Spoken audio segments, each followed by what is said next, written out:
अध्यक्ष जी, पूर्व राष्ट्रीय अध्यक्षगण, उपाध्यक्ष एवं महामंत्रीगण व उपस्थित सभी पूरे देश भर से आए हुए कार्यकर्ता बहनों एवं भाइयों,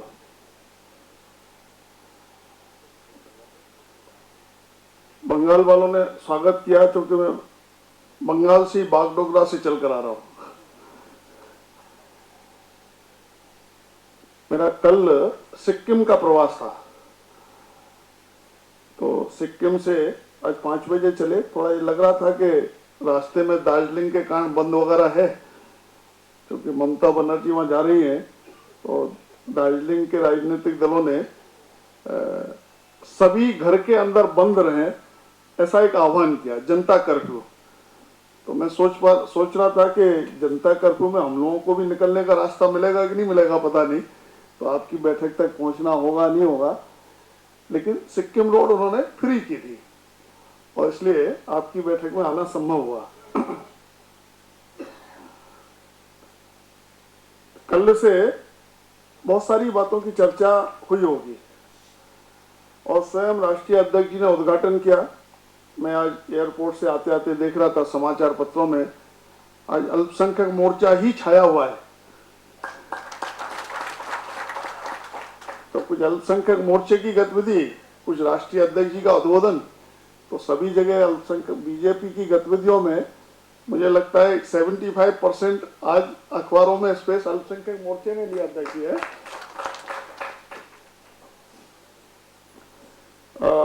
पहले भी विभिन्न बैठकों में मेरा रहना हुआ है और इतना रहना हुआ है कि अल्पसंख्यक मोर्चा मुझे अपना संरक्षक समझने लगा है। उसके कारण बाकी मोर्चों को ईर्ष्या हो जाती है ना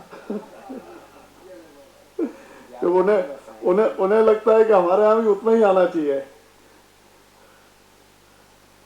तो मैं उन लोगों से कहता हूं कि भाई, जैसे घर में मानो कई बालक हों, एक बालक किसी कारण से थोड़ा कमजोर है, तो उसकी चिंता अभिभावकों को उसकी चिंता थोड़ी ज्यादा करनी पड़ती है। अल्पसंख्यक मोर्चा कमजोर नहीं है अपना, लेकिन अभी जिस मात्रा में अल्पसंख्यकों को जुड़ना चाहिए पार्टी से, उस मात्रा में नहीं जुड़े, इसलिए मोर्चे को भी बहुत सारी कठिनाइयां काम करने में होती हैं। तो एक तो मुझे संगठनात्मक बात आप सबसे कहनी है। जब मैं बात कह रहा हूं तो ऐसा मत समझिए कि आपकी कठिनाइयों को मैं नहीं समझता। आपको भारतीय जनता पार्टी का काम करते समय पार्टी में भी कठिनाइयां आती हैं और समाज में भी कठिनाइयां आती हैं, क्योंकि एक धारणा बनाई गई है कि भारतीय जनता पार्टी तो अल्पसंख्यक विरोधी है और इसे स्वाभाविक रूप से समाज के प्रमुख लोगों को लग सकता है कि भाई, जो पार्टी अल्पसंख्यक विरोधी है उसके साथ आप क्यों काम करते हैं। उनके मन में एक प्रश्न आ सकता है और वो प्रश्न आपसे भी करते होंगे। उस प्रश्न का उत्तर देना आपके लिए कई बार संभव होता है, कई बार एक आध घटना ऐसी हो जाती है जिसके कारण आपको भी उत्तर देना कठिन हो जाता है। कोई एक आध वक्तव्य ऐसे आ जाते हैं, कोई किसी प्रदेश में कोई एक आध बात ऐसी हो जाती है, तो आपके लिए उत्तर भी कठिनाई वाला हो जाता है। पार्टी में भी कई बार लोगों को लगता है कि भाई, अल्पसंख्यक मोर्चा तो बना है, लेकिन अल्पसंख्यक समाज की वोट तो हमको मिल नहीं रही, तो मोर्चे की इतनी चिंता क्यों करना। और इसलिए उनके मन में भी आता है कि जब हम 6 मोर्चों को समान रूप से चिंता करने की बात प्रदेश अध्यक्ष संगठन मंत्रियों से कहते हैं, तो उन्हें लगता है कि भाई, जो वोट दिलाने में कारगर हैं, राजनीतिक दल तो वोट के लिए काम करता है, तो वोट दिलाने में जो कारगर है उनकी चिंता ज्यादा होना चाहिए।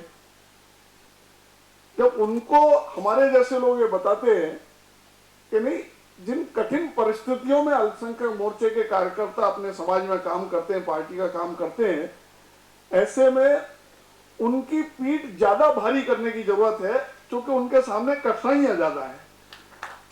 तो थोड़ा बहुत अध्यक्ष और संगठन मंत्रियों को समझ में आता है मेरे बोलने में आपने शब्द पकड़ा नहीं पकड़ा मुझे मालूम नहीं, मैंने शब्द बीच में बोल दिया, थोड़ा बहुत थोड़ा बहुत समझ में आता है। वो ज्यादा समझे इसके लिए हम भी प्रयास करेंगे, लेकिन उसके लिए प्रयास आप सबको भी करने पड़ेंगे। जैसे उदाहरण के तौर पर, जब मैं कभी प्रदेश में इसकी चर्चा करता हूं कि बूथ समितियां कितनी बनी है, वो बताते हैं 65% बनी है, 70% बनी है, 30% क्यों नहीं बनी?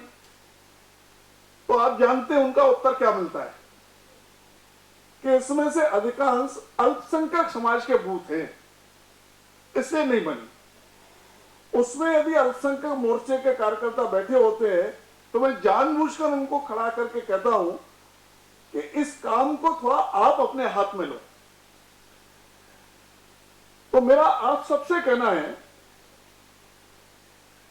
देखिए इस देश में आजादी के आंदोलन में महात्मा गांधी जी ने एक प्रयोग किया। उन्होंने कहा कि हर एक गांव में एक खादी के कपड़े पहनने वाला और एक गांधी टोपी लगाने वाला आदमी चाहिए लोगों को, और एक चरखा चलाने वाला गांधी टोपी पहनने वाला आदमी चाहिए।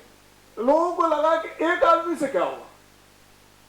गांधी जी ने उस समय की कांग्रेस, आज की कांग्रेस वो कांग्रेस नहीं है, आप सब जानते हैं, उस समय की कांग्रेस के लोगों को समझाया कि ये जो गांव में एक आदमी एक गांधी टोपी पहन के जो खड़ा होगा, ये अंग्रेजों के खिलाफ संघर्ष का प्रतीक बनेगा। अंग्रेजों को भी मालूम है कि गांधी टोपी पहनने वाला आदमी है, ये हमारी नहीं सुनेगा और हमारे खिलाफ संघर्ष करेगा। और धीरे धीरे हुआ भी है, और इसके कारण गांव गांव तक कांग्रेस पहुंच गई। गांव में पहुंचा चरखा और टोपी, लेकिन पहुंच गई कांग्रेस उसके बहाने से। आज भी कांग्रेस आजादी के आंदोलन का उस समय का जो नेटवर्क है, उसका फायदा कांग्रेस को कांग्रेस के नाम के कारण मिल रहा है। अब मैं कभी कभी सोचता हूं कि आजादी के आंदोलन में अंग्रेजों के खिलाफ लाठी डंडा खाने वाले, जेल जाने की तैयारी रखने वाले, सब प्रकार से अंग्रेजों की प्रताड़ना सहन करने वाले ऐसे एक एक व्यक्ति खड़े हुए। मेरे मन में उसी में से गांधी जी का जीवनी पढ़ते पढ़ते एक बात ध्यान में आई कि विशेष रूप से अल्पसंख्यक बूथ, और जहां 100%, 50%, 80% नहीं, अल्पसंख्यक कितनी भी आबादी है, हर एक बूथ पर, मैं अभी ज्यादा की चर्चा ही नहीं कर रहा आपसे, क्या एक अल्पसंख्यक कार्यकर्ता ये हर एक बूथ पर हम तैयार कर सकते हैं क्या? मेरे मन में एक कल्पना आ रही है। वो पार्टी का सक्रिय सदस्य है कि नहीं, प्राथमिक सदस्य है कि नहीं, अभी आप इसकी चिंता मत करो। वो आपका रिलेटिव हो सकता है, वो आपका कोई फ्रेंड हो सकता है, वो कोई फ्रेंड का फ्रेंड हो सकता है, वो कोई रिलेटिव का रिलेटिव हो सकता है। आप कोई बिजनेस करते हैं, आप कोई नौकरी करते हैं, आप कुछ करते हैं, आपके दफ्तर में काम करने वाले 10 लोग हो सकते हैं। अभी आप इसकी चिंता मत करो, अभी आप बाकायदा बूथ की सूची लीजिए एक एक जिले की, और उस पर देखिए कि अल्पसंख्यक समाज कितना है। चलो आपको लगता है कि 5 लोग भी हैं तो कैसा करेंगे, अभी आप ये तय करो कि भाई जहां भी कम से कम 10% अल्पसंख्यक है, 10% या उससे ज्यादा, उस हर एक बूथ पर बूथ समिति बनेगी नहीं बनेगी, लेकिन कम से कम एक कार्यकर्ता भारतीय जनता पार्टी का झंडा उठाकर खड़े होने वाला ये हम तैयार करेंगे। क्या इस प्रस्ताव को मंजूर करें? अब इसके लिए तो आपको दिमाग और शरीर दोनों से काम करना पड़ेगा। आपको बाकायदा ये बूथ की सूची निकालनी पड़ेगी, उसमें अल्पसंख्यक वोट इसकी सूची निकालनी पड़ेगी, और उसमें आप 5%, 2% वालों में भी करो तो अच्छी बात है। जहां भी 10% या उससे ज्यादा है वो बूथ चिन्हित करने पड़ेंगे। पहला काम तो कागज पर है। आप सब जिला अध्यक्षों को बुलाओ और जिला अध्यक्षों से आप कार्य समिति मत करो, चाहे जब कार्य समिति होगी, लेकिन एक बार इसके लिए जिला अध्यक्षों की बैठक करो अपने प्रांत में। और उनसे कहो कि आप अपने जिले में ये होमवर्क करके आओ और हमें अपने जिले की वो बूथ की सूची दो, उसमें मुस्लिम है, क्रिश्चियन है, जो भी है 10%। अब गोवा है तो शायद वह क्रिश्चियन ज्यादा होंगे, केरल है तो जितने मुस्लिम है उतने क्रिश्चियन भी ऐसे बूथ होंगे। अल्पसंख्यक की परिभाषा में जो भी आते हैं वो 10% और उससे ज्यादा है, वो सूची दीजिए।